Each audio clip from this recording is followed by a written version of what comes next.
To do is measure the light of a star cluster that's actually behind the sun. And the only way they can do that during the total eclipse is if the sun goes dark and the light bends around the sun because space-time is curved. This is Einstein's greatest accomplishment, and it was the first real experiment to test it.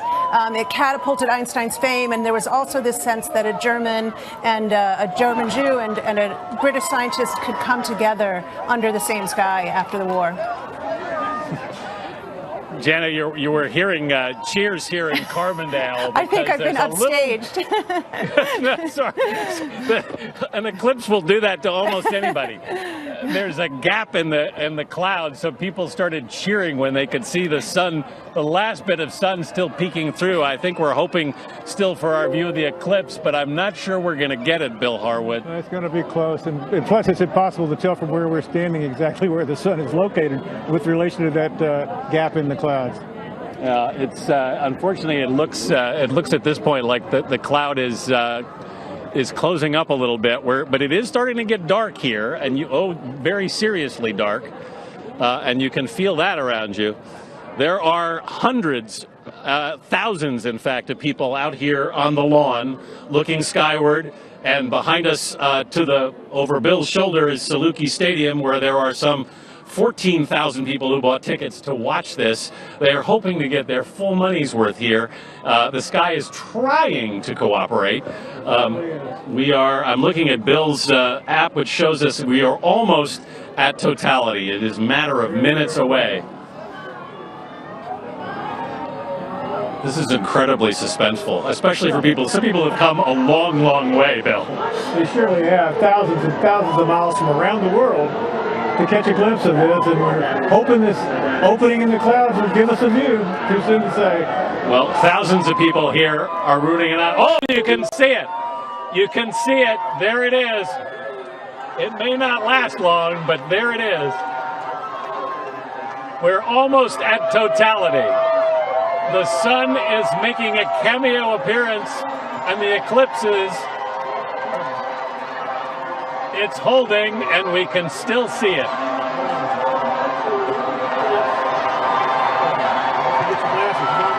got them. We're going glasses on here, Bill Harwood. We are right on the edge of a total eclipse in Carbondale, Illinois. The last little bit of the sun is peeking out. But the cloud has cleared just far enough away so that the thousands of people here on the campus of Southern Illinois University are getting the show they came for. And it's quite a show, Bill Harwood. Oh, it surely is. You're watching this thin sliver of the sun as the moon moves in place in front of it. Hoping the clouds are going to cooperate here. Oh, but what a moment. What a moment. It's like see a sliver of it, too. It's like the clouds decided to be a curtain and keep the whole audience here in suspense, and just at the last critical minute decided to slide far enough away. So Anthony, if we do get to keep seeing this, if it stays clear, you're going to see light flicker around the edge. It's called Bailey speeds, where sunlight shines through chasms and valleys between mountains on the limb of the moon. You'll see little concentrations of light right around the edge, and then at the very last, what they call the diamond ring effect, a burst of a final flare of sunlight peering through one of these lunar valleys will make its way through, and then it will go out, and we're at totality. We saw that in Oregon when it started at the top of our broadcast. As I mentioned, this show is a little different every place that we stop to see it. And here we've had the drama of cloud cover, but it hasn't prevented the eclipse from being visible. There was the flicker, I think, that you talked about, Bill. And the sun is gone. Not quite. Whoop, there it is. It's still there. We're seeing it through the clouds now. Just a sliver of sunlight. Isn't that gorgeous? Oh my gosh. Luckily, the cloud cover is not. Take your glasses off. Yeah, you can. I hate to ever recommend that. No, you got to be careful here. Still see a sliver of it. Oh, this is too much. Will it make it there before that thick cloud comes by? Yeah, we've got one sort of thick cloud threatening to take the last of this away, but the eclipse has fought its way through that cloud, and we are still getting the show that we came for. What do we see now, Bill? Just the very last vestiges of the sun as the moon moves in front. It's really, really close. Oh my goodness. Look at how dark it's getting all of a sudden, Anthony. Check it out. Look around. This is just amazing. Yeah. There's a glow on the horizon. It's a sunset. It's a 360-degree sunset as you see outside the edge of the shadow.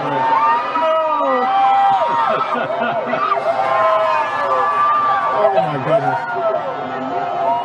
And there it goes. And there it goes. Look at the light. Look at the light around here. We can't see the sun, but it looks like deep twilight as we stand here. And there's the color of the sky that you talked about. Yeah, sunset in 360 degrees all the way around. We're looking at the edges of the moon's shadow around us, and we're seeing the regular sunlight on the outside of the shadow. We're seeing from in here. So it's as if you're looking at a sunset in every direction. Yeah, that is spectacular. It's like, it's a 360-degree sunset. Remember, in 2 minutes, we may get a chance here if this cloud moves just a little bit further. We have, what is the total? 2 minutes and 38 seconds? 37 seconds. 37, where we're taking one away. We will have a total eclipse here longer than almost anywhere else on this journey today. Tell them to go plug that in. You know, if there's a silver lining at all, I'm not sure anybody would be looking at this horizon, which is just spectacular. Yeah, it's true. Seeing a 360-degree sunset, it's just amazing. But of course, that's not why we're here. No, but We're in. there's one big fat cloud in front of our eclipse, but as Bill pointed out, the horizon is pretty stunning. And I did not expect it to get this dark. That's just really striking.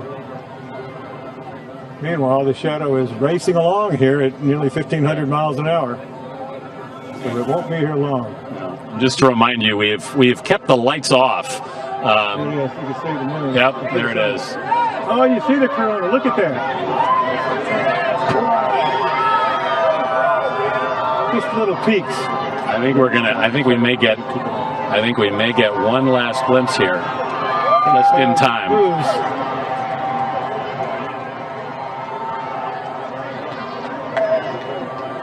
It's amazing to hear the crowd's roar echo across the campus. There it is. Look at the corona. See it? There it is. Yeah.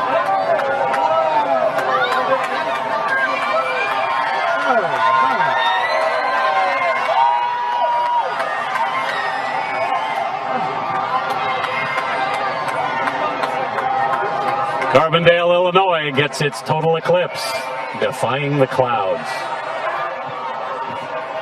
Here comes the diamond ring. Look, it's coming back. Oh my goodness. Glasses on.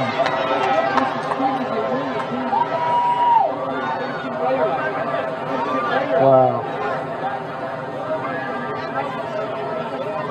Wow.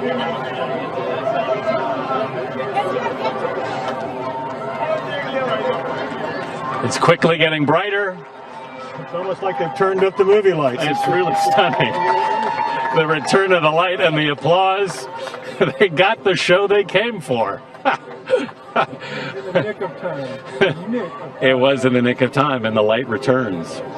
Astronomer Derek Pitts was with us before. He's back again. He's in St. Joseph's, Missouri. Derek, what do you think? Ours was a really spectacular event. It was the most dramatic solar eclipse I've ever seen because we had rain 15 minutes before totality, and none of us thought there was a chance, and then little breaks in the clouds gave us a chance to catch the last seconds just before totality, and then more cloud cover, and then miraculously right at totality we had a clear open space where we could see through some very thin clouds. It was spectacular. This eclipse is putting on a different show in almost every town it's going through. How did people respond there, Derek? Oh, there was great joy and jubilation, people yelling and screaming, cheering for this, jumping up and down. Everybody was so excited, especially because during totality, we had just enough space to be able to see the corona, and it looked really great. Everybody could see it in different places around the field here, and you could just hear the wave of cheers going up across the field as the whole moved from one section of the field to another section of the field. You could just hear it rolling along as people had different views of it. I want to go back to Jenna Levin, a professor of physics and astronomy from Barnard College in New York, who's with us in New York. Jenna, for people who don't have totality, as we call it today, what should they expect? Yeah, I'm a little bit jealous watching this on TV. So here in New York, we're going to get a partial eclipse. What's happening is as the Earth is spinning, is rotating on its axis, the moon is traveling even faster towards the east. So it's going to catch up to us pretty soon. By 2:44, we're going to have a maximum partial eclipse from our perspective. And even that will be pretty spectacular. It's not, granted the twilight that you experience in a total eclipse, but it's still quite a spectacular thing to see. And it's something that you can actually look at, cast in shadows on the ground through leaves, because the leaves act like pinhole cameras. So for those of you who experienced the solar glasses shortage, I suggest you find a tree and look at the shadow cast on the ground and see if you can watch the moon transit the sun. Jenna, we've been talking all through this broadcast sort of about the importance of events like this in terms of science. Yeah. From your perspective, what do we gain from an eclipse like this that goes coast to coast? Well, there's going to be a bunch of telescopes, or there are lines along the path of totality, all of which will be contributing data to joint projects. And there's a lot of citizen science where amateur astronomers are going to contribute their observations to collect all this great data during the eclipse. And one of the things people really study is this spectacular corona, which is so incredibly hot, millions of degrees, and is responsible for some spectacular phenomena. I mean, we see also solar winds coming off the sun and striking our own planet and creating things like the Northern Lights. So there is this opportunity to contribute as a citizen to the whole program, as well as a scientist.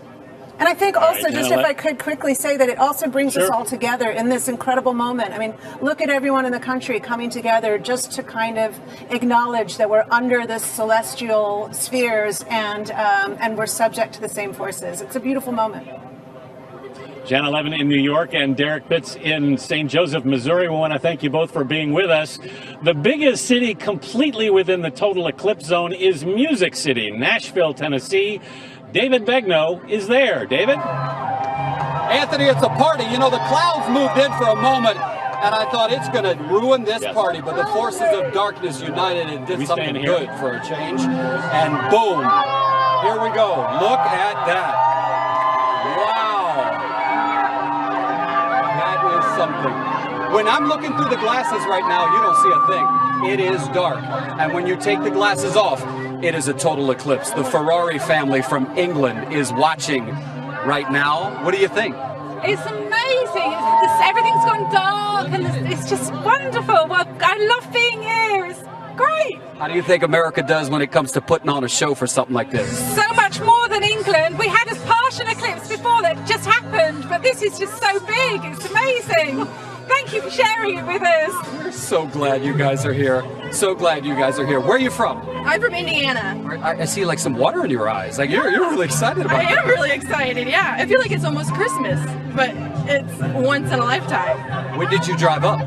I drove up on Friday.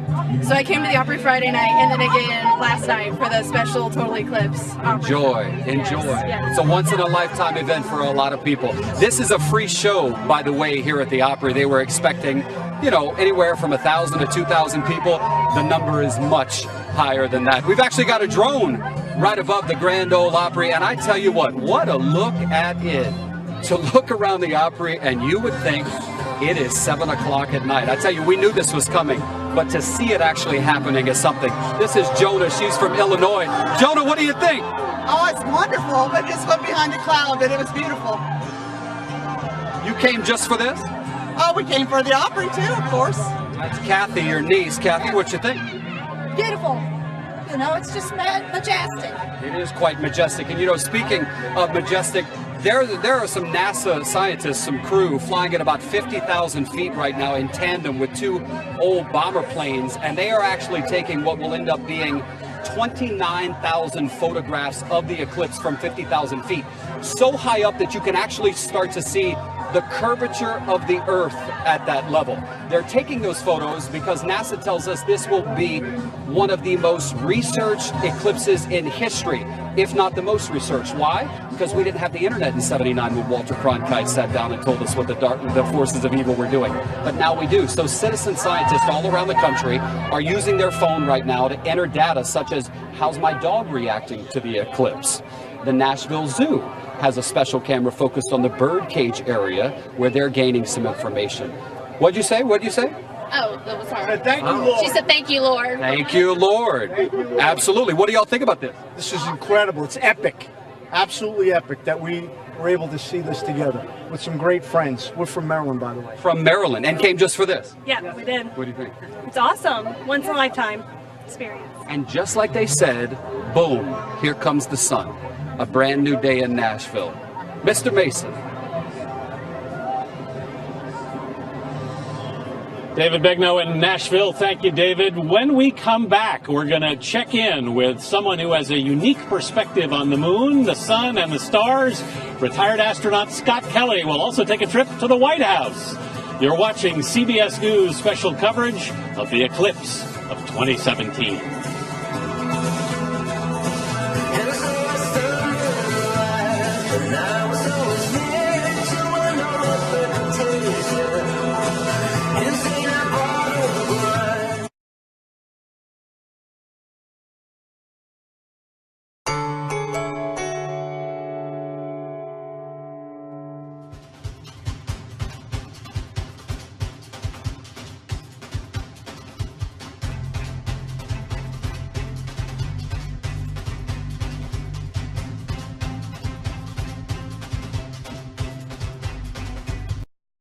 Get rid of musty odors and excess moisture with Damp Rid. So, my closet, it's full of excess moisture. The clothes start to stink. Damp Rid takes care of that. Damp Rid moisture absorbers eliminate the excess moisture that causes musty odors and last for up to 60 days.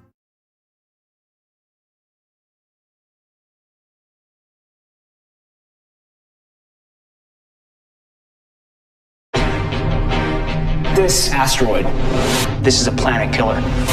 We have the brightest minds working. I can save billions. I want to save everyone. Salvation, CBS Wednesdays.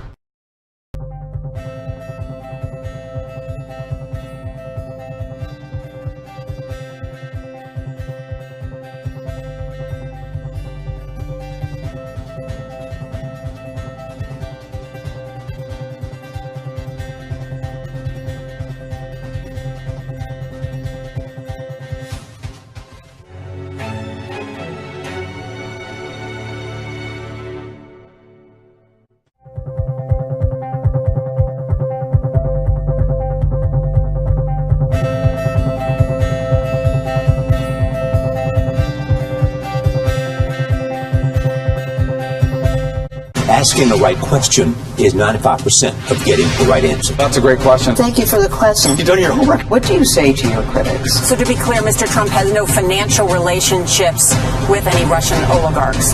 That's what he said. That's what I said.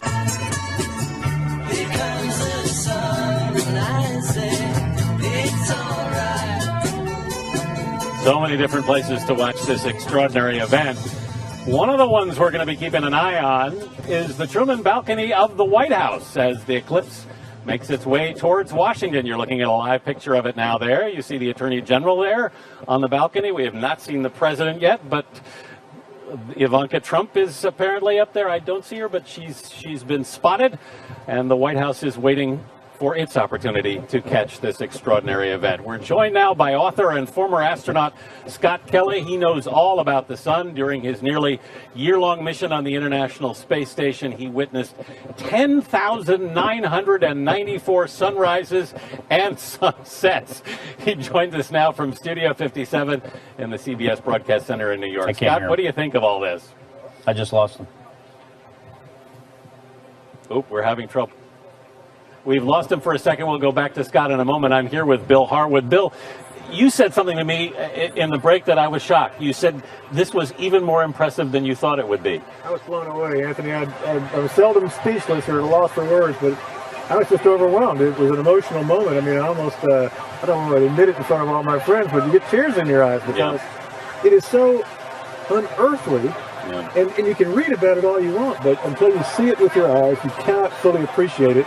Rick Feinberg, who's the spokesman for the American Astronomical Society, interviewed him a couple of times ramping up the eclipse. He said, once you've seen one, you're addicted. I understand exactly what he means. Yeah, and you've seen plenty of space events over the years. Absolutely, and